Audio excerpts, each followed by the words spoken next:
Hello my dear students and friends, कैसे हैं आप सब। I hope you all are healthy wealthy and wise. Once again I would like to welcome on my YouTube channel English with Shamshad. और आज हम लोग बात करने वाले हैं NCERT English book class 7 an alien hand, जो बुक का नाम है, और उसके chapter number 1 the tiny teacher which is written by, जिसको लिखा गया है गिल वेजी के द्वारा। Right, Gill veggie. इनके बारे में एक इम्पॉर्टेंट बात यह है कि इन्होंने बहुत सारे रिलीजियस और स्पिरिचुअल बुक्स लिखे हैं गिल वेजी ने। राइट, तो वन ऑफ द बुक और one of the short story is the tiny teacher. Okay, एक इम्पॉर्टेंट बात यह है कि इस चैप्टर में हम लोग क्या पढ़ने वाले हैं। यहाँ पे टाइनी टीचर क्यों लिखा गया है, तो टाइनी का मतलब आपको पता है, स्मॉल होता है, शॉर्ट होता है, छोटा होता है, और teacher is known to all. Teacher के बारे में तो सभी पता है, लेकिन बेसिकली इस स्टोरी में हम लोग पढ़ने वाले ये हैं कि जो एंड्स होते हैं, है ना, यानी जो चींटियाँ होती है, उसका लाइफ स्केच क्या होता है, वो किस तरह से डिसिप्लिन होते हैं, और साथ ही साथ वो कैसे अपने बच्चे को जन्म देते हैं, फिर उसको कैसे ट्रेन करते हैं, और उसके लाइफ में यानी एंड्स के लाइफ में यूनिटी किस तरह होती है, एकता किस तरह होती है। तो ये सब चीज़ों के बारे में हम लोग इस टाइनी टीचर में पढ़ने वाले हैं। और most important thing in this lesson is that what message the tiny teachers give us, यानी ये जो टाइनी टीचर्स हैं, यानी ये जो एंड्स हैं, ये किस तरह का मैसेज हम लोग को देते हैं। ये सारी चीज़ों को हम लोग पढ़ने वाले हैं। राइट, तो चलिए देर ना करते हुए हम लोग इस चैप्टर को लाइन बाय लाइन शुरू करते हैं। ओके, तो यहाँ पे सबसे पहले ये है, name the smallest insect you have seen. यानी राइटर जो है, ऑथर जो है गिल वेजी, वो पूछते हैं आपसे कि कोई भी ऐसा इंसेक्ट का नाम दीजिए जिसको आप देखे हो। राइट, और वो कैसा हो, द वाइजेस्ट, और बिल्कुल वो बुद्धिमान हो। Right, is it the fly, क्या वो फ्लाई हो सकता है बुद्धिमान, तो आप बोलेंगे नो। इट इज़ंट, क्या ये नहीं हो सकता है। इज इट द मॉस्किटो, क्या ये मॉस्किटो हो सकता है, यानी वाइजेस्ट इंसेक्ट की बात हो रही है यहाँ पे, तो क्या मॉस्किटो हो सकता है, तो फिर से आंसर आए no. Then it must be the worm, तो शायद ये कोई कीड़ा हो सकता है, कोई वॉर्म हो सकता है ना, केचुआ, तो वहाँ भी आंसर आए नो।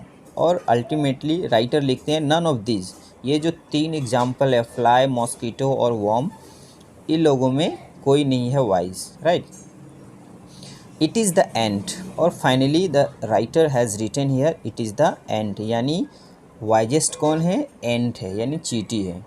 ओके, और वो क्या है, वाइजेस्ट है, कॉमनेस्ट है, एंड स्मॉलेस्ट है। But the wisest insect, commonest है, कॉमन जैसा दिखता है, स्मॉलेस्ट है, छोटा भी है, लेकिन इम्पॉर्टेंट बात यह है कि एंड्स आर वाइजेस्ट इंसेक्ट, यानी सबसे बुद्धिमान कीड़े होते हैं ants. The story of an ants life sounds almost untrue. ठीक है, ये स्टोरी जो है, हम लोग जो कहानियाँ सुनते हैं एंड्स के बारे में कि एंड्स जो में यूनिटी होती है, एंड्स हमें बहुत कुछ सिखाते हैं, है ना। एंड्स जो है फोर टेलर होते हैं, वो भविष्य के बारे में पहले ही से ही जान जाते हैं, इसलिए वो अपना जो भोजन की व्यवस्था, रहने सहने की व्यवस्था वो पहले करते हैं। ये सारी चीज़ों को हम लोग सुनते आ रहे हैं बचपन से। तो वो कह रहे हैं कि ऑलमोस्ट अनट्रू लगता है कि एक छोटा सा कीड़ा इतनी सारी चीज़ों को कैसे बता सकता है हमें। But people have kept ants as pets and have watch their daily behaviour closely. लेकिन लोग जो होते हैं एंड्स को पेट्स के रूप में, पालतू के रूप में रखते हैं, और उसको मॉनिटरिंग करते हैं क्लोजली, उसको ऑब्जर्व करते हैं और देखते हैं ये सारी चीज़ें उनमें पाई जाती है। So we know a number of facts about this tiny hard working and intelligent creature. ठीक है, तो इस हिसाब से हम लोग क्या जानते हैं, हम लोग जो फैक्ट जानते हैं, और वो फैक्ट क्या होता है इस टाइनी टीचर के बारे में, कि they are hard working, right, and intelligent creatures. Okay, तो फर्स्ट पैराग्राफ में यही लिखा हुआ था। सेकंड पैराग्राफ में हम लोग देखते हैं क्या राइटर यहाँ लिखते हैं। कहते हैं an ant uses it's filler और एंटीनी। राइट, यहाँ पे राइटर लिख रहे हैं कि एन एंट जो है, एक चींटी जो है वो क्या यूज़ करती है, वो यूज़ करती है एक फिलर। फिलर जो एंटीना होता है, एंटीना अब हम किसे कहते हैं, ये जो एंटीने है ये प्लूरल है एंटीना का, राइट। यहाँ पे ये प्लूरल वर्ड है और सिंगुलर वर्ड जो होता है वो एंटीना होता है, ठीक है, ये वाला। लेकिन जैसे ही इसमें ई लगा देंगे तो वो प्लूरल बन जाएगा, ओके। तो एंटीना क्या होता है, कोई भी चींटी में देखिएगा आप दो तरीके का इस तरह का एंटीना जैसा उसके हेड में रहता है, ठीक है। तो दैट इज़ फिलर और एंटीना। अब वो क्या काम करता है, एंटीना जो होता है वो प्रोटेक्ट भी करता है एंड्स को, और साथ ही साथ वो प्रिडिक्ट भी करता है और फील भी करता है आने वाली चीज़ों को। And you can say antennas are detection of ants, यानी डिटेक्ट भी करता है उससे, राइट। तो कह रहे हैं कि an ant uses its a feeler and antenna to talk to other ants by passing message through them. और उस फिलर से, उस एंटीना से वो लोग बात भी करते हैं आपस में और मैसेज को फॉरवर्ड करते हैं एक दूसरे के बीच। Watch a row of ants moving up और डाउन द वॉल, यानी दीवार पे आप देखेंगे जो एंड्स होते हैं ऊपर नीचे मूव करते हैं। Each ant greets all the others coming from opposite direction by touching their feelers. और जो एंड होते हैं एक दूसरे के साथ में जब वो क्रॉस करते हैं, पास होते हैं, तो एक दूसरे को ग्रीट को अपने फिलर्स को टच करके, राइट। ये यहाँ पे राइटर लिखते हैं। आगे देख सकते हैं क्या लिखते हैं राइटर, कहते हैं there are many kinds of ants. अब यहाँ पे एंड्स के काइंड्स के बारे में राइटर यहाँ लिखते हैं, the commonest among them are the black and red. Ants तो बहुत प्रकार के हो रहे हैं, लेकिन जो सबसे कॉमन एंड्स होते हैं जो बहुत फेमस है वर्ल्ड वाइड, वो दो तरीके का होता है, एक होता है रेड और एक होता है ब्लैक। और जनरली हम लोग दो एंड को देखते हैं कॉमनली अपने क्षेत्र में, राइट। तो we have seen them since we were children. हम लोग बचपन से देखते आ रहे हैं कि एक रेड होता है और एक ब्लैक एंट होता है। But haven't paid enough attention to them, लेकिन हम लोग सिर्फ देखते हैं, लेकिन उनके बारे में, उनके कैरेक्टरिस्टिक, उनका क्वालिटी, उनका मैसेज, उनकी यूनिटी, उनके काम करने के तरीके के बारे में हम लोग उतना नोटिस नहीं करते हैं, उतना अटेंशन नहीं देते हैं, right. Where do they live, वो कहाँ रहते हैं, in their comfortable homes cold nest और एंट हिल्स। और हम लोग इतना भी नहीं समझ पाते हैं कि वो लोग कहाँ रहते हैं, क्या उसके घर को नेस्ट कहते हैं या फिर एंट हिल कहते हैं, राइट। तो ऑब्वियसली जब हम लोग बड़े हो जाते हैं तो हम लोग जान जाते हैं कि नेस्ट में जो है वो बर्ड्स रहते हैं, ठीक है, नेट्स में जो है वो बर्ड्स रहते हैं और एंट हिल में जो है वो एंट रहते हैं, ठीक है। तो हम लोग को बाद में पता चल जाता है। इस has hundreds of little rooms and passage. अब एंट हिल के अंदर में, यानी वो ज़मीन के अंदर में जो एंट हिल बनता है उसके अंदर में हंड्रेड्स ऑफ लिटिल रूम्स, उन लोग का हंड्रेड्स ऑफ रूम रहता है और साथ ही साथ पैसेज भी रहता है। पैसेज का मतलब स्पेस, जगह जिसको हम लोग कहते हैं, right. In some of this rooms the queen ant lays eggs. और इसमें से कुछ रूम ऐसे होते हैं जो क्वीन जो होती है, यानी एंट की जो फीमेल को जेंडर होती है, वो अपने अंडे को देती है, ठीक है।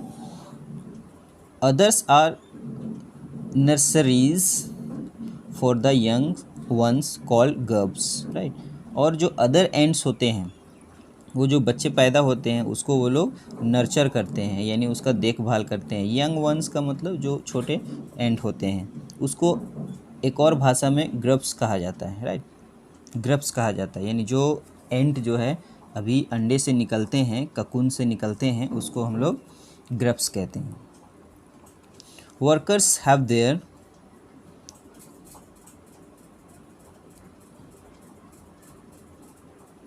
लिखते हैं, workers have their reserve quarters, they spend most of their time searching for food, ठीक है। अब जो वर्कर्स होते हैं, जो काम करने वाले एंड्स होते हैं, यहाँ पे हम लोग अभी दो तरीके के एंड्स को पढ़े। एक जो एंड्स क्वीन एंट होती है, वो अपने रूम में, यानी एंट हिल के रूम में वो एग्स को ले करती है, यानी अंडा देती है। दूसरे जो एंट होते हैं उसका नर्चर करते हैं, उसका देखभाल करते हैं।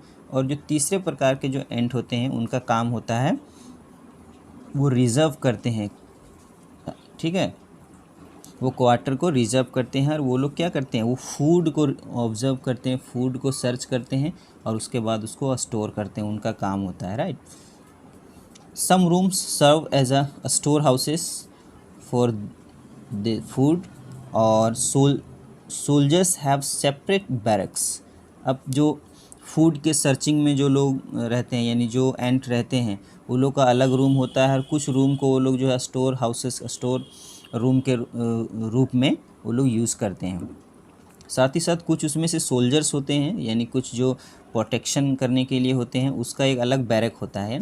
बैरक को आप समझ रहे होंगे, एक लार्ज बिल्डिंग जो अपनी भाषा में हम लोग कहते हैं, तो उनका एक अलग बैरक्स होता है। No worker has ever try to live in a soldiers house.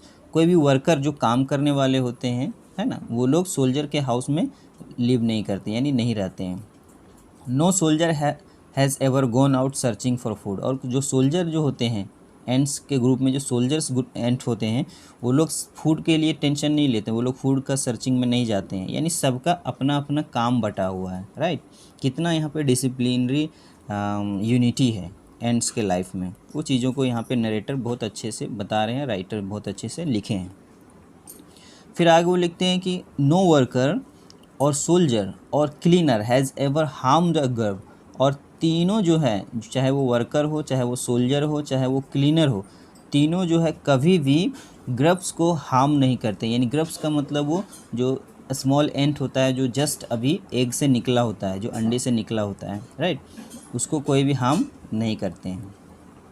So you see and ants life is very peaceful. So आप देख सकते हैं कि एंड के जो लाइफ होती है वो कितना पीसफुल होता है, राइट, कितना स्ट्रेटेजिकली वो मैनेज्ड होता है, ऐसे आप समझ सकते हो।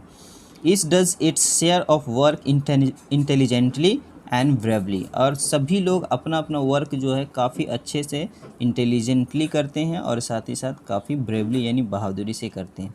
And never fights with other members of the group. और आपस में ये लोग लड़ाई भी नहीं करते हैं कि चलो वो सोल्जर्स है तो उससे लड़ाई हो जाए, चलो वो वर्कर है उससे लड़ाई हो जाए, या फिर जो फूड सर्चिंग के लिए जा रहे हैं उससे लड़ाई हो जाए। ये आपस में ये लोग लड़ाई नहीं करते हैं, राइट। चलिए आगे देखते हैं। यहाँ पे कुछ क्वेश्चन आंसर दे दिया गया है स्टूडेंट्स, इसको आप देख लीजिएगा, ठीक है। कंप्रीहेंशन चेक, यहाँ पे कहते हैं the story of ends life sounds almost untrue. ये जो फ्रेज़ है ना, जो ऊपर के पैराग्राफ में लिखा गया है उसके बारे में लिखा हुआ है। द इटैलिसाइज्ड फ्रेज मीन्स, ये 3 फ्रेज जो दिया हुआ है उसके बेसिस पे जो ऊपर का जो फ्रेज़ है कि ends life sounds almost untrue, उसको आपको कौन सा ट्रू लगता है। तो आपको पता है इस फ्रेज़ का जो मीनिंग है वो सेकेंड नंबर वाला होगा, too remarkable to be true, right, too remarkable to be true. क्योंकि हाईली एग्जेजरेट तो वो अलग हो गया, क्योंकि हाईली एग्जेजरेट ऑलमोस्ट अनट्रू होता है, लेकिन यहाँ पे वैसी बात नहीं। एंड्स का स्टोरी को हम लोग सुनते आ रहे हैं, हम लोग वैसा देखते भी हैं, और ये नॉट बेस्ड ऑन फैक्ट तो होगा ही नहीं, क्योंकि ये बेस्ड है फैक्ट पे, राइट। तो सेकेंड वाला आंसर है इसका, सेकेंड नंबर, ओके। उसके बाद 2 नंबर जो कंप्लीट द फॉलोइंग सेंटेंसेस, ये तो आपको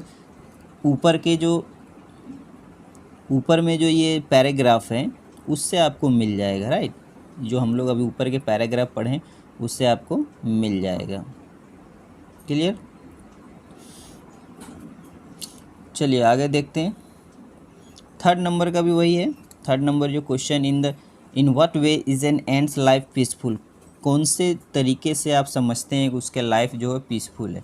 तो आपको पता ही है कि एंड का लाइफ जो पीसफुल है, ऊपर में हम लोग पढ़ चुके हैं, क्योंकि वो लोग स्ट्रैटेजिकली मैनेज्ड लाइफ जीते हैं, डिसिप्लिन में रहते हैं, सबका काम बटा होता है, तो इस वजह से वो लोग का लाइफ जो है वो पीसफुल है। ओके, लिखता है कि the queen is mother of the entire population of the colony. यानी जो क्वीन एंड्स होते हैं वो लोग जो है वो इंटायर पॉपुलेशन के वो मदर होते हैं, right. It lives for about 15 years. और लगभग वो लोग कितने साल जीते हैं, 15 ईयर्स जीते हैं। It has a pair of wings. और उन लोगों के पास पेयर ऑफ विंग्स होता है, यानी पंख होते हैं, ठीक है। उसके बाद but bytes them of after it's wedding flight, right. यानी वो जो विंग्स होते हैं उसको वो लोग क्या करते हैं, उसको वो लोग ख़त्म कर देते हैं, बाइट्स कर देते हैं कब? जब वेडिंग फ्लाइट में होते हैं, यानी, है ना। This flight takes place on a hot summer day, और ये समर डे के टाइम में ये होता है। The queen leaves the nest and goes out to meet a male ant, और क्वीन जो है वो अपने एंट हिल के अंदर से निकलती है और उसको वहाँ से कहाँ जाती है वो लोग? मेल एंट के पास मिलने के लिए जाती है, राइट। मेल एंट के पास वो मिलने के लिए जाती है, क्वीन एंट। उसके बाद आगे लिखते हैं राइटर, और drone high up in the air on its return to earth it gets rid of its wings and then does nothing but lay eggs. तो इसके कारण ये होता है कि जब वो लोग मेल एंट के पास मिलने के लिए जाती है क्वीन एंट्स, तो जाने के टाइम में वो लोग अपना जो विंग्स हैं वो त्याग देती है, राइट। गेट रीड का मतलब होता है सरेंडर करना या फिर गिव अप करना, राइट। तो it gets rid of its wing, यानी अपना विंग को वो लोग त्याग देती है, जिसके कारण से अब वो लोग उड़ नहीं सकती है। तो वो लोग अब क्या कर देती है? सिर्फ अंदर एंट हिल में रह करके वो लोग अंडे को देती है खाली, यानी female ants are lying eggs, right. आगे लिखते हैं writer, eggs hatch and grubs come out. अब एग्स को हैच किया जाता है उन लोग के द्वारा, फीमेल एंट के द्वारा, और उसके बाद से ग्रब्स जो होते हैं यानी यंग वंस होते हैं, यानी छोटा एंट जो होता है बच्चा, वो बाहर निकलता है। बाहर निकलने के बाद सोल्जर्स गार्ड देम, सोल्जर्स जो होते हैं, सोल्जर का जो ग्रुप होता है एंट्स में, वो लोग गार्ड करते हैं वो जो ग्रब्स होते हैं वो लोग का। And workers feed and clean them, और वर्कर्स जो होते हैं वो फीड करते हैं और उन लोगों को क्लीन करते हैं। And also carry them about daily for airing, exercise and sunshine, और एज ए ट्रेनिंग वो लोग क्या करते हैं? उसको बाहर ले जा कर के डेली एयरिंग करते हैं और एक्सरसाइज करवाते हैं और सनशाइन भी करवाते हैं। सनशाइन कहने का मतलब वो धूप लोग को सेकते हैं। 2 और 3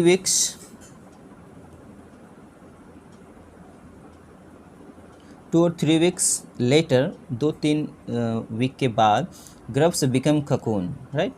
ग्रब्स जो है वो ककून बन जाते हैं, ठीक है। और ककून आपको पता होगा, ककून कहने का मतलब उसके ऊपर में एक लेयर होता है, यानी उसमें एक तरह का लेयर जम जाता है, ठीक है, वो ग्रब्स में। एंड लाइव विदाउट फूड और एक्टिविटी फॉर 3 वीक्स मोर, और बिना फूड और बिना कोई भी एक्टिविटी किए 3 सप्ताह 3 वीक्स मोर वो लोग को समय बिताना पड़ता है। Then cocoon break and perfect ant appear, right. और उसके बाद से ककून में जो धीरे धीरे वो जम जाता है, जमने के बाद जो लेयर होता है लिक्विड टाइप का, वो 3 सप्ताह के बाद 3 वीक्स मोर के बाद वो लोग फिर उसको हैच करते हैं, फिर उससे एक परफेक्ट और एक बड़ा एंट अपीयर होता है, निकलता है, right. Now it's time for teaching and training, और उसके बाद उसका टीचिंग और ट्रेनिंग का समय हो जाता है। New ants learn their duties from old ants as workers, soldiers, builders, cleaners etcetera. यानी न्यू जो एंड्स होते हैं जो जस्ट अभी ककून से बाहर आए हैं, वो लोग जो है पुराने एंड्स जो होते हैं, ठीक है, ओल्ड जो एंड्स होते हैं, उससे वो लोग सारा टीचिंग और ट्रेनिंग सीखते हैं, जो वर्कर के बारे में, सोल्जर्स के बारे में, बिल्डर्स के बारे में जो घर बनाते हैं, राइट, और क्लीनर्स के बारे में। तो ये सारी चीज़ों को वो लोग सीखते हैं। After a few weeks training the small ants are ready to go out into the big world of work. उसके बाद जो टाइनी एंड्स होते हैं वो लोग ट्रेनिंग करने के बाद वो लोग बाहर निकलते हैं और जो बड़ा दुनिया है उसमें काम करने के लिए निकल जाते हैं। ओके, चलिए आगे देखते हैं। An ant is a home not only for ants but also for some other creatures. अब एंट हिल जो होता है, जो एंट लोग बनाते हैं, वो सिर्फ एंट के घर के काम नहीं आता है ना, बल्कि अदर क्रिएचर्स के लिए भी काम आता है। फॉर एग्जांपल बीटल्स को ले लीजिए, है ना, लेसर ब्रीड्स को ले लीजिए, ये सारे लोगों को काम आता है। एंड द ग्रीन फ्लाई, और ग्रीन फ्लाई के लिए भी ये काम आता है। Why do ants want this alien creatures to live in their nest. अब सवाल ये उठता है कि एंट हिल जो बना है वो एंट लोगों के लिए बना है और उन्होंने मेहनत करके बनाया, फिर अदर क्रिएचर्स को वो लोग वेलकम क्यों करते हैं? तो उसका कुछ कारण हो सकता है। फॉर सेवरल रीजन, कुछ रीजन्स है उसका। क्या रीजन्स है? Some give off smell pleasant to the ant senses, है ना। उसमें से कुछ जो है स्मेल प्लीजेंट देते हैं, यानी सुगंध देते हैं एंड्स के सेंस के लिए, ठीक है। एंड लोग को सेंस हो जाता है बहुत सारी चीज़ों का। और दूसरा है अदर्स जो है गिव स्वीट जूसेस, और दूसरे जो है स्वीट जूसेस देते हैं, वहाँ पे प्रोडक्ट करते हैं जो अदर क्रिएचर्स होते हैं। And some are just pets, और कुछ तो पेट्स के रूप में, और play things like cats and dogs to human being, है ना। और कुछ जो क्रिएचर्स होते हैं वो एंड्स के साथ में खेलते हैं, जिस तरह से ह्यूमन बीइंग के साथ में कैट्स और डॉग्स खेलते हैं, right. The green fly is the ends काव, और ग्रीन फ्लाई तो बिल्कुल प्यारा होता है एंड्स को, इसलिए वो लोग एंड्स, राइटर जो यहाँ पे एंड्स काव लिखे हैं, यानी जिस तरह से ह्यूमन बीइंग में काव प्यारा है ना, पेट्स के रूप में काव को रखते हैं, उसी तरीके से एंड्स लोग जो है ग्रीन फ्लाई को रखते हैं। The ants train it to give honey dew like milk with a touch of their antenna, है ना। और ग्रीन फ्लाई को वो लोग ट्रेन करते हैं ताकि उससे हनी ड्यू मिलता है, जिस तरह से हम लोग को काव से मिल्क मिलता है, राइट। और वो लोग ट्रेन करते हैं by touching their antenna, right. They milk it just as we milk the cow, और एंट जो है उसको पीते हैं हनी ड्यू को, और जिस तरह से हम लोग दूध पीते हैं। Clear? Have a humans learn as much as ants have. अब सवाल यहाँ पे राइटर ये लिखते हैं कि क्या ह्यूमन बीइंग्स जो है उतना सीखा है जितना एंड्स लोग सीखे होते हैं, ठीक है। परहैप्स दे हैव, शायद हाँ, but they haven't put their learning to good use. लेकिन जितना सीखे हम लोग एंड से, जो एंड्स का जो लाइफ स्केच है, लाइफ कैरेक्टरिस्टिक है, काम करने का तरीका है, जीने का तरीका है, उससे तो हम लोग बहुत कुछ सीखते हैं, लेकिन सीख करके हम लोग उसको अपने लाइफ में यूज़ नहीं करते हैं, right. They may still learn a few things from this tiny teacher. अभी भी हम लोग और भी बहुत सारी चीज़ों को ये टाइनी टीचर से, यानी एंड से सीखने की ज़रूरत है। क्या क्या? उसमें से कुछ एग्जाम्पल्स यहाँ राइटर लिखते हैं, जैसे कि हार्ड वर्किंग, है ना, वो लोग बहुत हार्ड वर्किंग होते हैं। एंड सेंस ऑफ ड्यूटी, है ना, अपना जो ड्यूटी होता है उसके बारे में सेंस करना। और डिसिप्लिन, और डिसिप्लिन में वो लोग कितना रहते हैं, एक दूसरे को डिस्टर्ब नहीं करते हैं। और फोर्थ वन है क्लीननेस, यानी साफ़ सफाई। और फिफ्थ वन है केयर फॉर यंग वंस, यानी बच्चों का देखभाल करना। और सबसे इम्पोर्टेंट बात, above all a firm loyalty to the land where they live. और सबसे ज़्यादा लॉयल्टी, जो सबसे ज़्यादा इम्पोर्टेंट बात है वो ये है कि जिस लैंड में वो लोग रहते हैं, है ना, उसके प्रति वो लोग वफ़ादार होते हैं, ईमानदार होते हैं, वेयर दे लिव। तो ये सारी चीज़ों को हम लोग सीख सकते हैं टाइनी टीचर्स यानी एंड्स के लाइफ से। आई hope you have understood this lesson very well.